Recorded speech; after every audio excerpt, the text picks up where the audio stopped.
que este juez es duro, porque solamente aplica la ley, no le interesa eso, lo que estaban diciendo ella, por ejemplo. Entonces, un caso nuevo que tenga frente a ella, vas a ver por dónde llegarle y hasta vas a ver si le vengo con estas cosas, no me va a hacer caso, ya la perdí, vas a decir. Pero aún así la meteré porque voy a hacer o el recurso o voy a ir por la vía constitucional con amparo para que ese mi argumento llegue a su y ahí sí voy a ganar. En cambio, si fuera esta combinatoria, aún acá le dices, usted tiene que obedecer la sentencia unificadora en la reincorporación en materia laboral. No porque lo diga yo, sino porque el tribunal ha dicho que es un criterio superior, está unificando cualquier criterio que usted quiera salirse. No puede irse por la tangente, no puede decirme que positivismo, que aquello, que allá. Entonces, eso es algo útil para los abogados si hubiera en todas las materias, pero no hay. Porque todo esto es como un aprendizaje pleno, utiliza el razonamiento de decretos, o sea, ustedes saben que la materia laboral igual está muy caduca por el tema de la ley que no se actualiza, que no saca una nueva ley laboral. Entonces, es aquella que unifica razonamientos. Si les preguntara, digamos, esta es otra forma de pregunta, ¿no? Además de la tipología clásica que existe en Bolivia y en Colombia, ¿qué otras sentencias o tipología de sentencias podemos mencionar? Podemos mencionar de estas y explique una de ellas. Se acordarán de la unificadora y dirán, la unificadora es en materia laboral. Aunque no se acuerden el número, es fácil. 1001-2021. La 1. Luego tenemos ya no tenemos eso. Tenemos la reconductora de línea. Es aquella que retoma un entendimiento superado. La reconductora de línea es aquella que está volviendo a hacer vivir, está resucitando aquello que ya fue decidido, olvidado, no aplicado. Eso solamente lo puede hacer el tribunal, o como decía Daniel, a invocación de una de las partes, si puedes justificar por qué es útil ese razonamiento. La gran clave es demostrar que hay una mayor capacidad de protección del derecho, hay una progresividad que se debe cumplir. Si no, pues no te lo va a hacer caso. Habíamos dicho sistematizadora, unificadora, sí. Y después ahí tenemos un pequeño chiste, y si no se ríen es que no entendieron. No el chiste, sino la materia.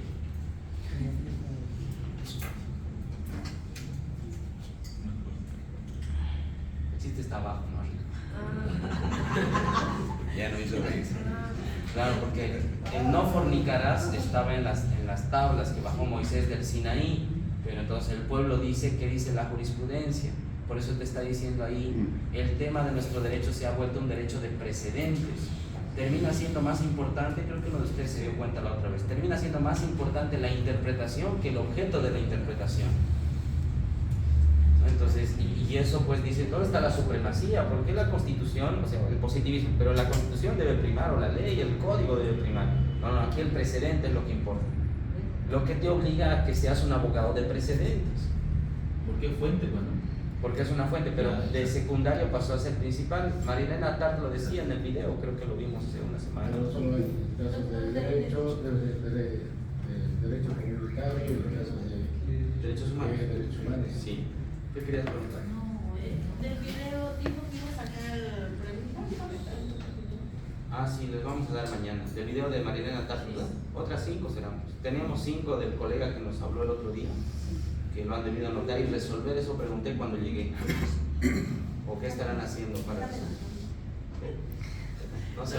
Para saber, porque usted dijo que iba a pasar de ahí del camino. Claro. Para que no nos pase mal. Entonces van a tener una semana. Por eso. Ahorita si se ponen a pensar con todas las preguntas que supuestamente ya les doy, ya tienen varias preguntas. Además de las... Les digo supuestamente es que no les voy a anotar a todos, o están en otra cosa, o no todos graban. En mi caso, como hablar, no me da tiempo. Por eso graban. Dicen, ¿cómo hago para entrecortarla las partes que me dijo? Lo que pasa es que yo tengo el video del... Póngale pausa ahorita. La línea se va a ir definiendo la línea. Esto de asumir y aceptar ya que así debería ser, aquí son los cambios, porque ya es una camada que sale con eso. Y de ustedes, algunos serán jueces, serán fiscales algún momento, algunos atenderán cuestiones agroambientales, atenderán de todo. Pero se supone que tienen que acordarse de esto, van a reproducir si no alcancen. Porque a veces nos podíamos usar, digamos, en Bolivia han reelegido, digamos, presidente de Venezuela, de Perú. O sea, podrían tomar en cuenta ese fallo del tribunal, ¿no? Para de que sea nosotros, ¿no? reelegido. Porque nuestro fallo de nuestro tribunal no es vinculante para otro país, solamente es para Bolivia. Sí. Podrían Lo que los otros mencionar- países utilizan es la opinión consultiva, que dice que no hay el derecho humano a la reelección. Como nosotros pensamos políticamente, decimos no es vinculante para nosotros, por eso ahora se puede elegirse indefinidamente. Ahora, ¿quién sea presidente? Ya, ya, O gobernador o alcalde, ya. pero no afecta a los otros países. Claro. Entonces, les decía la anterior vez, existe aproximadamente 10.000 sentencias. De las 10.000 no tendríamos que sabernos todas, sino del área que nos gusta o que desarrollamos como abogados, aprendernos las que sean mutadoras, reconductoras, confirmadoras, digamos, del área civil, del área penal, del área de familia. Porque no habría pues capacidad para decir yo leí 10.000 sentencias, seríamos como Linera, yo leí 5.000 libros, ¿no? Aplicador. Inaplica. Sí, inaplica. Hay sentencias, las más raras son estas, que aplican el estándar más alto y otras, las salas, inaplican el estándar más alto porque tienen otro criterio. Recordemos que cambiamos de magistrado cada 6 años. Tienen otros magistrados más positivistas y dicen, no, esos son unos fumados, que todo dicen sí, todo conceden, vamos a sacar una sentencia sí. Pero tu sentencia solo es de sala y la otra, digamos, es de todo el tribunal, y ese es el choque que da. Y ese es el problema de no elegir a personas que entienden qué es esto, porque nos estaríamos peleando. Es como a veces nos pasa aquí en la clase, lo que usted nos está diciendo, el otro docente nos lo dijo de otra manera, entonces, ¿quién tiene razón? O sea, ya le dices, bajo la perspectiva del tipo de abogado, podría tener él razón y yo a la vez. No necesariamente yo me impongo a él o él a mí. Vamos al tribunal. Entonces, en este caso, se han producido una cantidad de sentencias, este pequeño 1% es la inaplicadora del estándar más alto. Hay inaplicadoras del estándar. En otro video, la misma Marilena Tat lo reconoce. Y en eso, el abogado, como dijo Daniel, hay una incertidumbre, no sabes entonces qué va a hacer. Si hemos aprendido que el estándar más alto es el que manda, ¿por qué algunos magistrados emiten sentencias que inaplican esto? ¿Se puede? Pues porque es el tribunal, se puede, pero lo que genera es incertidumbre. El abogado común, ¿a cuál le va a seguir? ¿A la inaplicadora o a la aplicadora? Va a ser una suerte al aire. Pero esos son los casos más raros, porque esas aplicadoras o inaplicadoras del estándar más alto no son cotidianas. Son en derechos muy específicos, muy concretos. Y generalmente tienen que ver con el tema de interseccionalidad, personas con identidad de género, personas con orientación sexual distinta. A veces el tribunal retrocede, a veces avanza. Profe, para recordar, creo que en la anterior clase dijimos que no necesariamente el Tribunal Constitucional debería aplicar el estándar más alto, sino inclusive en los juzgados acá directamente tendrían que hacerlo, ¿no? Tendrían que hacerlo. Pero no se lo hace y se espera que sí o sí se pronuncie o haga en el tribunal. Porque que ellos lo digan, o que dice que las partes pues lleguen a Sucre, tal vez es mi responsabilidad, porque yo estoy resolviendo con el derecho que conozco que aplico, Pero porque ha sido invocado. estarían facultados para realizarlo. Estarían facultados. Pero no lo hacen. Hay dos maneras en las que están facultados. Yo de oficio como juez tengo que aplicar el estándar más alto porque estoy obligado por la ley del órgano judicial. Claro. Recuerden que les he mostrado el otro Sí, día. por eso me acordé de Eso es uno. Y otro, si el abogado de la parte utiliza estos argumentos, cita, y yo soy el juez que decido cómo le voy a responder eso, y me hago al loco, digamos, y respondo nomás en positivismo, el otro me puede hacer un amparo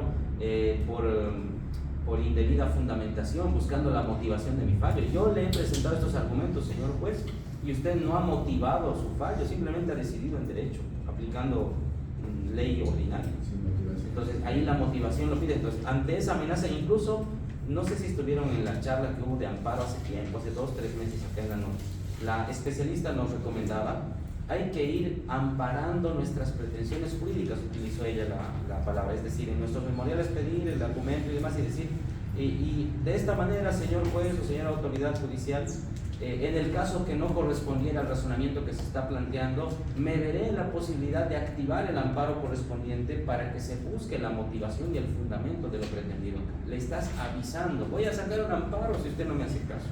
Entonces, al decirte no el juez o al obviarte, está invitando a que le presentes un amparo.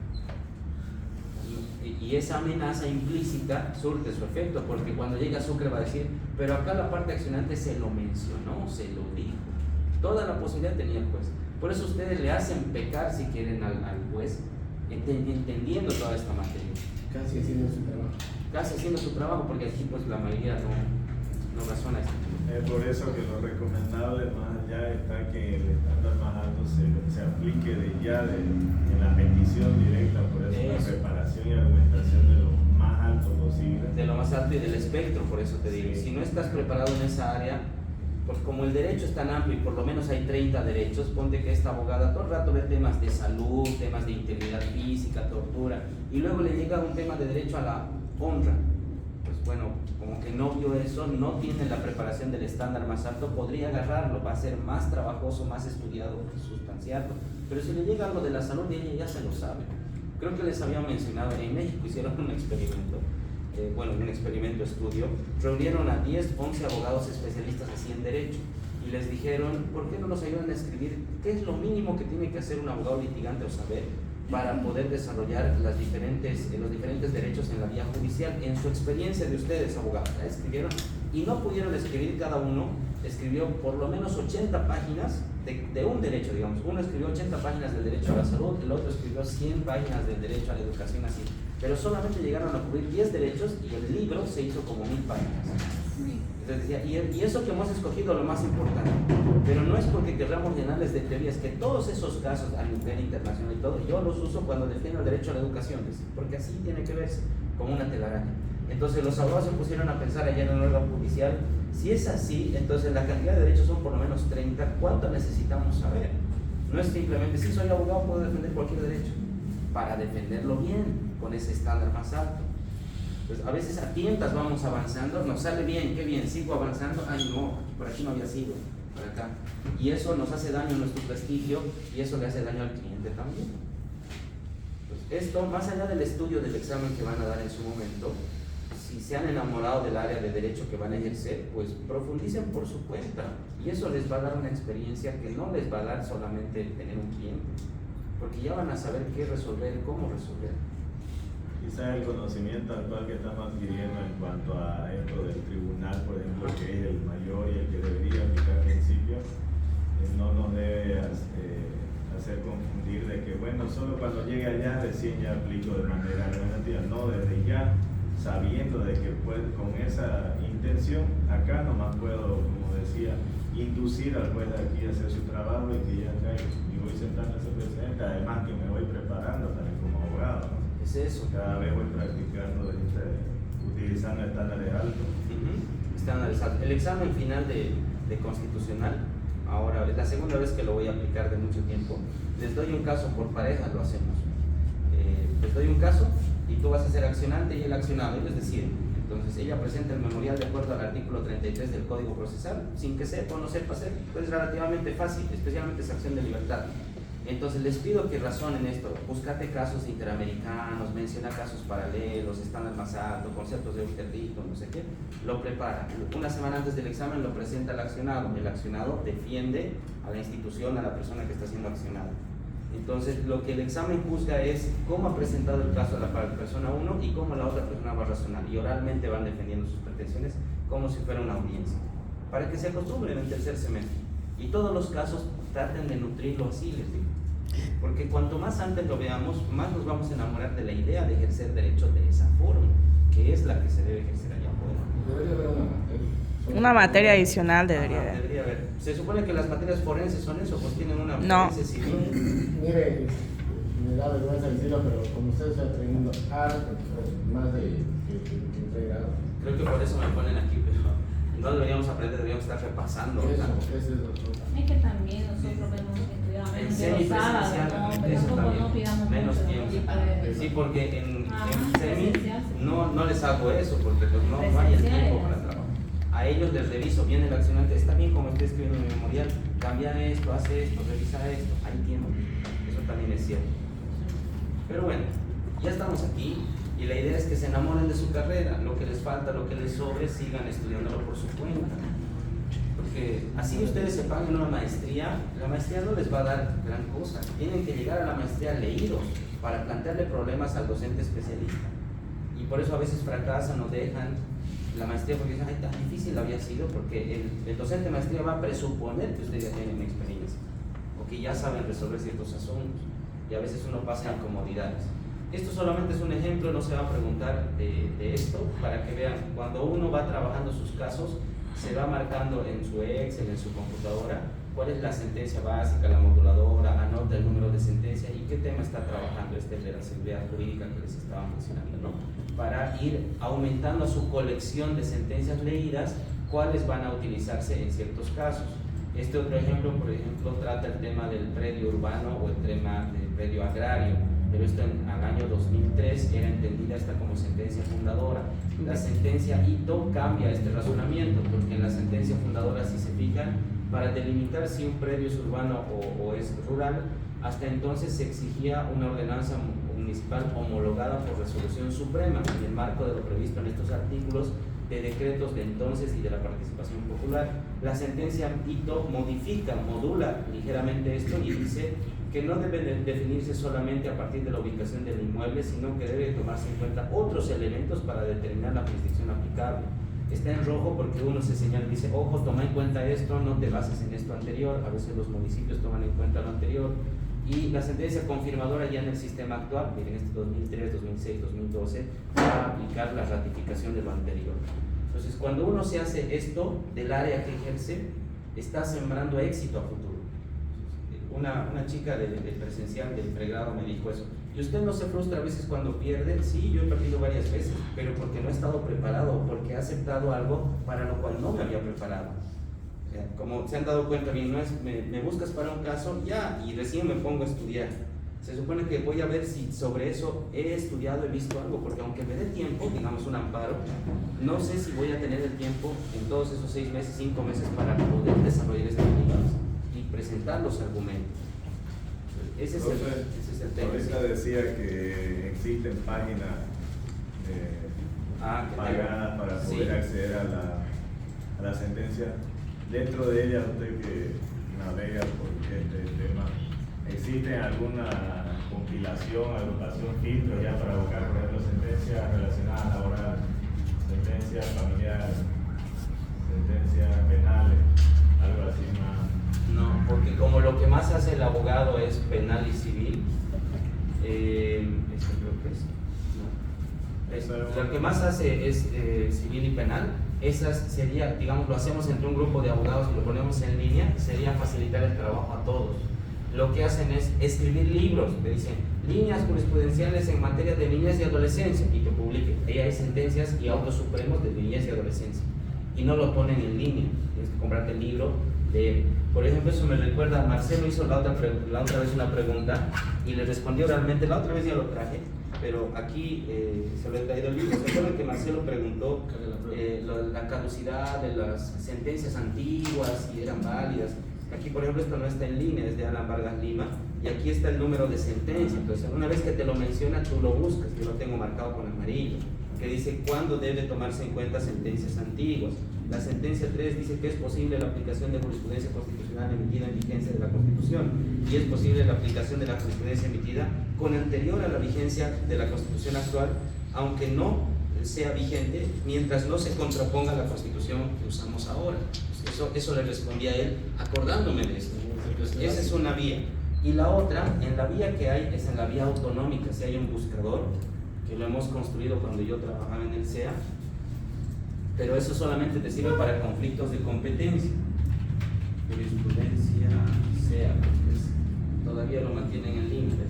Este buscador no es del tribunal, está en la base de datos del Ministerio de la Presidencia, pero lo trabajamos nosotros, y estas solamente son 1000 resoluciones constitucionales, es decir, tenemos sentencias y declaraciones analizadas acá, pero para ver conflictos de competencia entre niveles de gobierno, cuando se pelea una alcaldía con la gobernación con el nivel central, toda la terminología, por ejemplo, ¿qué hace un vicealcalde? ¿Cómo lo podemos dar de baja? Si tú buscas por términos, vicealcalde, por ejemplo, aquí está.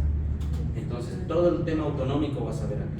¿Y el alcalde? ¿No? O el alcalde, o por ejemplo, ¿qué es un subalcalde? ¿O qué hace un subalcalde? Ahí. Entonces, haces clic ahí, lo buscas y te va a emitir las declaraciones y las sentencias involucradas en eso. Aquí está la 16, habla de eso, la puedes descargar, si quieres lo sigues leyendo un poco, ese es el resumen. Este es lo más apegado. Entonces. Lo más apegado, pero este es solo autonómico o un conflicto de competencia. De los 19 procesos, con esto haces conflictos de competencia. Un colega tarijeño en persona, hemos trabajado en esto y esto lo hemos hecho, pero te digo, es algo muy específico. Esto no es penal, esto no es civil, esto no es familiar. Ahora en lo otro, que te digo de acá, esta es una página privada, Jurisprudencia Constitucional y de Derechos Humanos. Te permite revisar algunas cosas de manera libre y cuando te emocionas o estás encontrando, incluso tiene cosas que el tribunal ya lo ha borrado o eliminado. Si tú pagas una suscripción, aquí vas a poder encontrar más ordenadamente. Es un grupo de informáticos y abogados que te pueden dar y tiene su aplicación, su app. Pero tenés que pagar. Pagado. Pero es porque vale la pena, pues es un trabajo hacer eso. No me acuerdo. Bueno, Ahorita eso- solo- paga eso? No, tenía, pero como sé buscar en el otro, ¿para qué? Dato más. Que hay que priorizar qué cosa pagas y qué cosas. Pero si ustedes quieren empezar, algunos lo pagan. Y hay otros, así como en Marketplace, en Facebook, no te compras heladera, ropa, lo que sea. Hay sujetos de la Católica de La Paz que se ofrecen. O sea, te dicen, somos especialistas en búsqueda de jurisprudencia laboral. Digamos, tú tienes un caso y le dices, tengo 3 días. Necesito todos los autos supremos, todo lo que sea de amparo que tenga que ver con laboral. Ya, tanto te dicen. Y te lo entregan. Mal, bien, eran estudiantes de último año de la Católica, hace 2 años. Eso sistematizarlo, de ponerlo en la... Claro, y lo vas recolectando.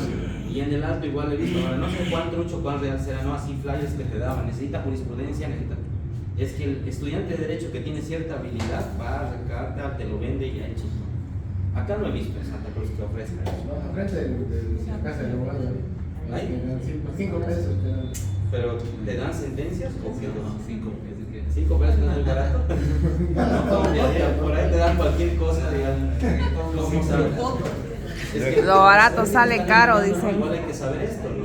Porque te pueden dar rato por liebre, 5 pesos, toma, digo, te descargo cualquier sentencia y que me importa. No existe 5 Hasta el pesos. precio. pues, No, no creo. No, porque hay lugares. No alcanza Eso ni- vale el archivador, Pepe. Esos Ah. changos de La Paz cobraban 400 pesos mínimo por darte creo 5 o 10 sentencias, pero específicos. Los estudiantes de Derecho de la Pero Católica. que con ellos ya pagan, ¿no? Claro, estos pagan ellos o entre ellos se dan trabajo, una manera de ganarse a cuenta. La cosa es que le llegue. Que le llegue el dinero y te estoy dando lo que te sirve. y ya. El tiro se nota. Y les he mostrado la doctora Dorita, que vino a dar la conferencia acá, es una abogada especialista en libertad y amparo. Ella misma se llama la abogada de los abogados. Ella no litiga, ella le piden los abogados, ármenme esto, usted, el fundamento jurídico. Con tiempo ella en su casa se dedica, porque es especialista en esto. Y se lo para que está doctor, para que fundamente. Y el otro va y defiende. Hay abogados que también hacen eso.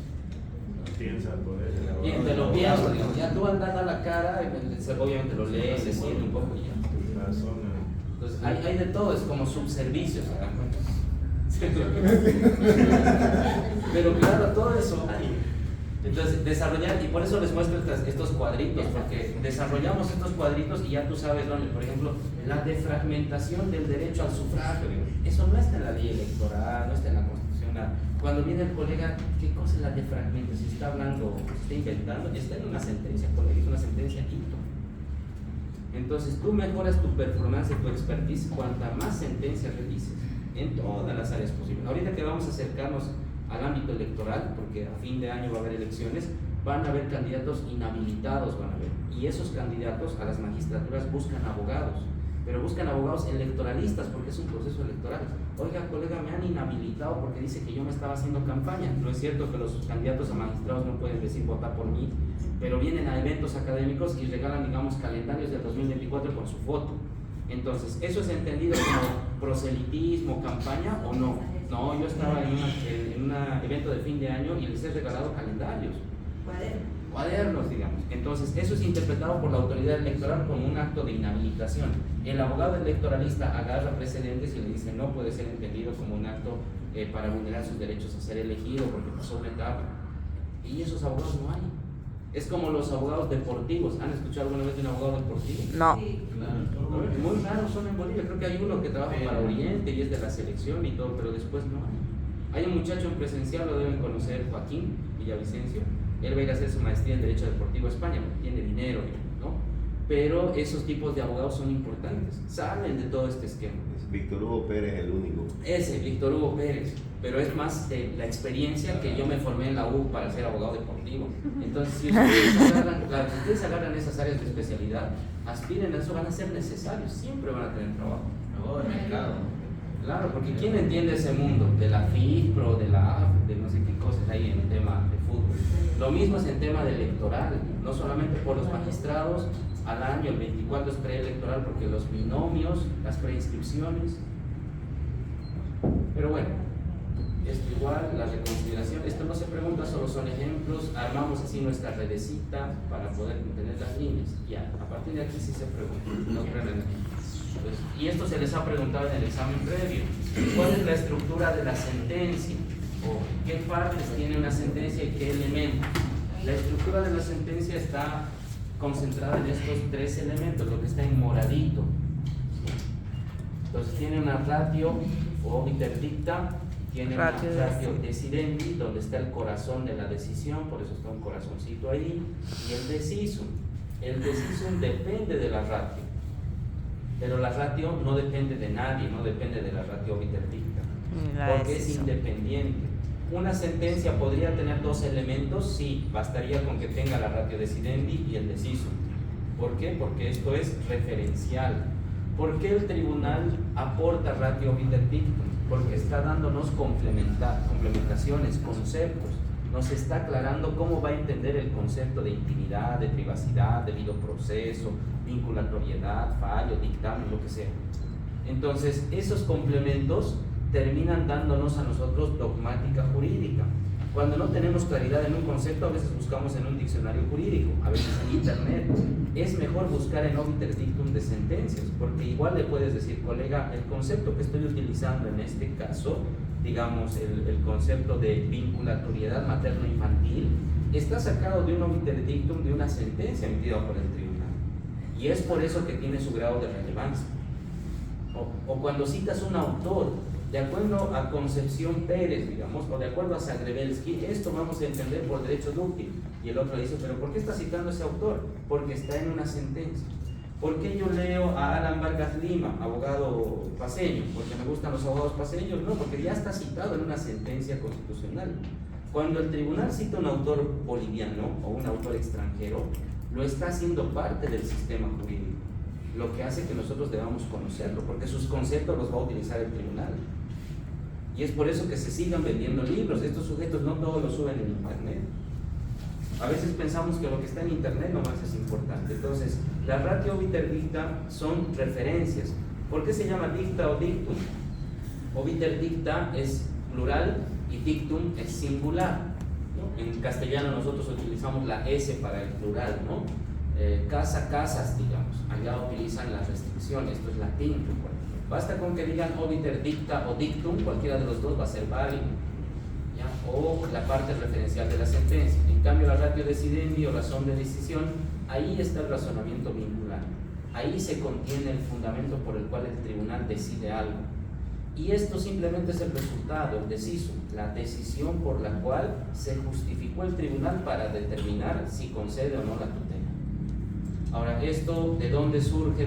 Dijimos, esto surge de una sentencia del primer tribunal. Recuerden que el 99 empieza a trabajar el tribunal y 3 años después introduce esto y dice el mismo tribunal. En una sentencia constitucional existe una parte conocida como ratio decidendi, que se expresa como un razonamiento lógico de motivaciones o fundamentos que le llevan a la toma de la resolución. El obiter dictum son los argumentos adyacentes que coadyuvan en mayor o menor medida el fundamento principal del fallo. Y el decisum, que se refiere a la decisión tomada en caso concreto. Respecto a la vinculatoriedad de las autoridades judiciales, se da en situaciones similares de las rationes decidendi o fundamentos que son decisivos y relevantes del fallo, por constituir el precedente vinculante y la base de la decisión. ¿Qué está diciendo esta última parte? Que las autoridades judiciales deben obedecer a la ratione decidendi, no a lo demás. Pero a veces les malenseñan y dicen de la sentencia, la parte más importante es abajo, donde dice por tanto. El decisum no. Eso es importante para los abogados involucrados, parte accionante, parte accionada, porque a ellos les interesa para sus clientes. A los demás, ¿qué nos importa si perdieron o ganaron? A los demás nos importa la decisión. para que en ese caso, ¿por qué ganó esta abogada? Porque presentó mejores argumentos, el tribunal lo valoró y eso es ratio decidente.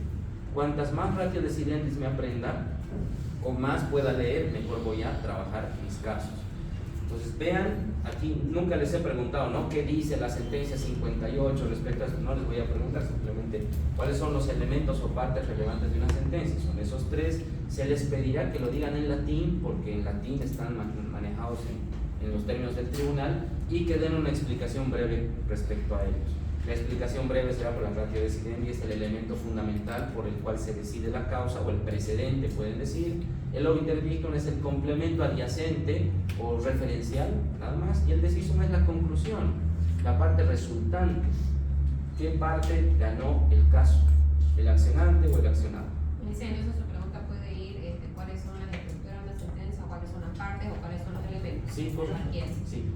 Más. Y David, bueno, no tiene ningún- Una sentencia podría tener dos elementos. Sí, eso, puede complementar claridad y decir, de los tres elementos podrían estar dos y aún así sigue siendo una sentencia válida, porque el obiter dictum al ser un complemento puede estar o no puede estar. Digamos, te olvidaste tu anillo de acá, Viviana, igual estabas acá presente y igual vas a aprender igual, no te está haciendo limitando, es un complemento. Bueno, entonces entendemos bien que la sentencia tiene ese complemento con un ánimo de pedagogía, con un ánimo de enseñanza a los abogados. Y cuando hemos abierto una sentencia el otro día, aquí no tenemos, tenemos declaraciones. Porque en español es fundamento jurídico, ¿no? Es la... Se suele traducir como fundamento jurídico. Ratio decidente. Ratio. La ratio decidendi, sí. Si nosotros abrimos acá el buscador jurisprudencial, ya lo habíamos cerrado. Vamos a ver, y ya vamos a ir un ratito. Se desesperan, ya mueven las hojas. Vamos a golpear la Es que mesa. ahora hemos empezado antes, ¿no? No llegaba. Vamos a golpear la mesa. Sí, se entiendan. Pero sí fue bueno. Es en ese examen de grado. Y justo a la chica más tímida le toca eso. El tribunal que dijo, a ver, así. Ni se Claro. escuchaba. Hay personas que hablan suavito, ¿verdad? Se sabe. Pero no se asusten. Ella tiene que llevar lo que la soy porque no sé. Tampoco se mueve. Claro, y están allá atrás. ¿Conocen, no? El anfiteatro, eso que está al otro lado en el edificio nuevo. Sí. Es tipo anfiteatro, están por niveles. Sí. Tú estás abajo y los demás. Como si fuera un cine. Como si fuera un cine. Unos 4 vasos de whisky, la vaya directo a ese. Corajudo. Y si habla, según tú estás bien y luego estás haciendo lo que sea. Luego te trabaste ahí. Esa película de Johnny Depp, no es Johnny Depp, es Leonardo DiCaprio, cuando es el lobo de Wall Street. Ah, Él cree que está haciéndolo bien, pero está súper Mal. destruyendo su Ferrari y su auto, ¿verdad? No han visto la película. Súper chistoso. mejor. Cuando se droga. Cuando se droga, pues, y según él está haciéndolo, diciendo bien, pero en realidad está un desastre su película. Por eso yo no voy a besar a nadie. Ya. Entonces, si nosotros agarramos una sentencia, Va a salir en el tablero los que van a defendernos, ¿eh? Cuando hacen Sí, el lo examen de grado. publican. Lo publican. Profe, en su experiencia, sí, y viendo, reconociendo esto de la ratio decidendi, bueno, ya queda claro de que sí siempre tenemos que apuntar ahí para el poder del razonamiento. Y en su experiencia, usted que ha leído sentencia, ¿ha habido alguna vez que todo el ratio decidendi usted se ha como que ha sentido ya para qué fallo está dando, pero sin embargo las conclusiones ya la decisión va de otra forma? sí, en las sentencias que son de tipo político, las acciones de inconstitucionalidad o amparos raros ahí que tutelan cosas que nada tienen que ver, porque el tribunal también es corrompible. Creo que les he mandado, les he dicho, ese tipo que vendía resoluciones en Sucre por $1,000.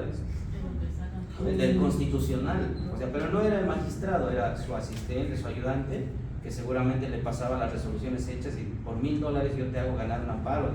Barato, ¿no? Si se ponen a pensar, porque aquí cuesta más caro. Pase el número. Pase el número. No, ya fue procesado. Ya Entonces, subieron.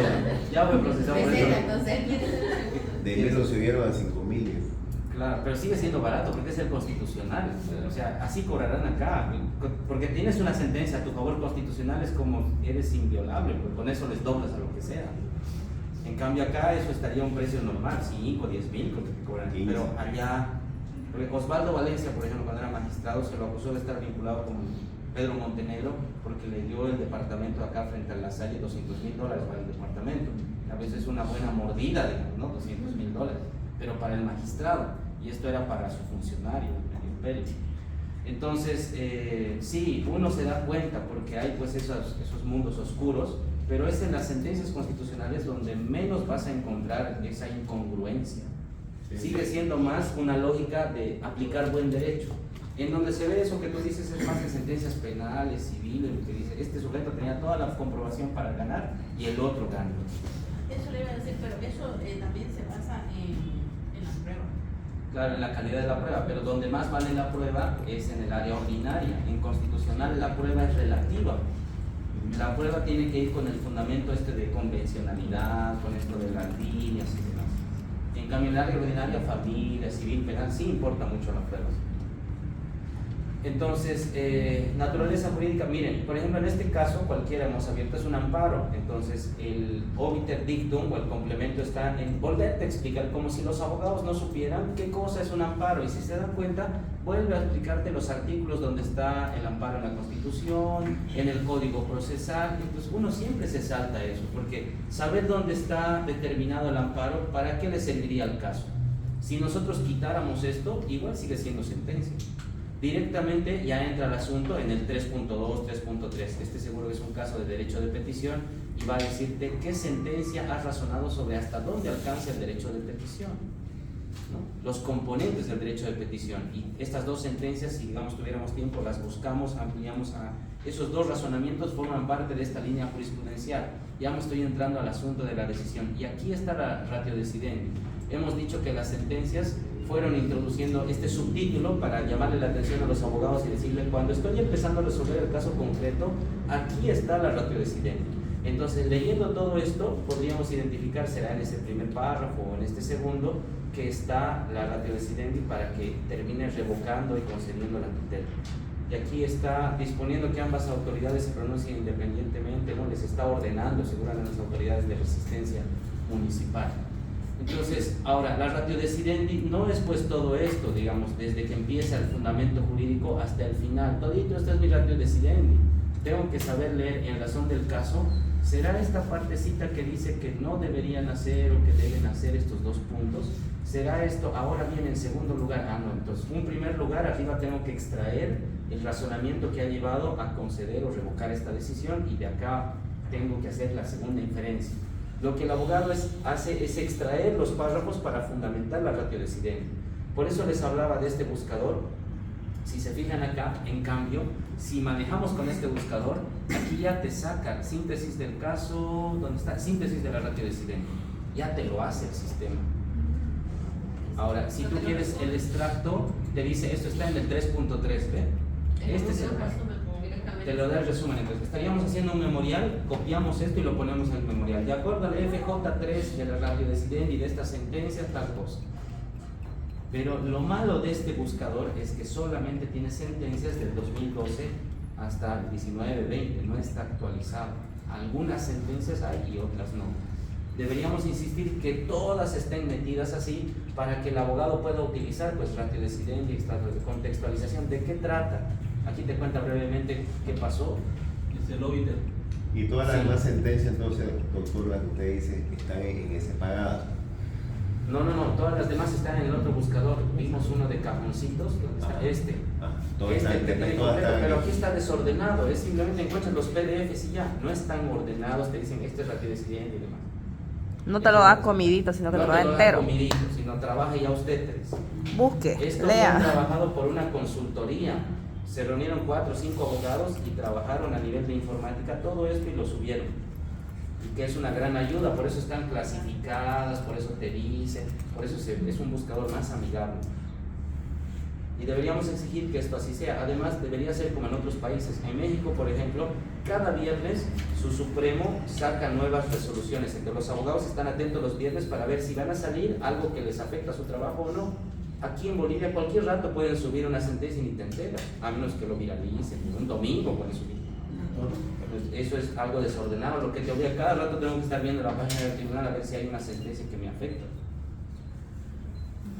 Por ejemplo, el otro día estaba viendo una sentencia, con esto vamos a ir al descanso, que dice en las audiencias de libertad, en las audiencias virtuales de acción de libertad, no es cierto que te piden que prendas la cámara o si va a hablar el acusado y demás, puede negarse a prender la cámara porque tiene derecho a que respeten su dignidad del hogar donde se encuentre, porque no quiere mostrarse tal cual es o porque es parte de su dignidad humana negarse a esto.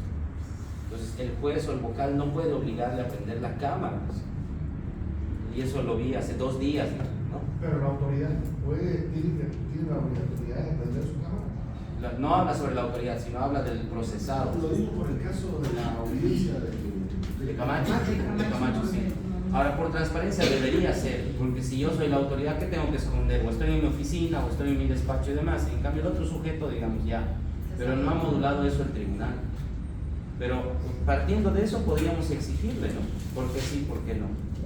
Pero todas esas cositas, ¿ven? No te lo dice la ley, no te lo dice la Constitución, pero tiene que ir uno leyendo. Si vamos a la página web del tribunal, ahí está, aquí es donde sale, sentencias relevantes, te dice, ¿no? Por ejemplo, esta palabra siempre van a escuchar en una audiencia, nexo de causalidad entre causa de pedir y petitorio. Casi todos los vocales en cualquier acción les va a decir, a ver, abogado, ya ha hablado, se cumplió su plazo, pero ¿cuál es el nexo de causalidad entre lo que usted está pidiendo y lo que se ha vulnerado? Y la terminología tampoco está en el código. ¿Qué es un nexo de causalidad? ¿Cuándo se da? ¿Cómo se comprueba? Ahí está. Sobre terceros interesados, reconducción de acciones constitucionales. Entonces, siempre que sale esto, uno, a manera de esperar en una fila, algo, amplía y va leyendo. Ah, me interesa esto, lo añado a mi estudio de sentencias. Y te da, mira, el FJ4 es importante, te dice, el FJ1 es el precedente. O sea, si la materia está ahí, basta que nosotros leamos, armemos nuestro archivo y ya. Bien. Claro. Ahora, esto no se les va a preguntar, ¿no? Obviamente, si les estoy dando una recomendación cuando sean abogados, mejoran su terminología. Por ejemplo, cuando se utiliza taxativamente, la motivación taxativa, rígida, firme, quiere decir, irrevocable.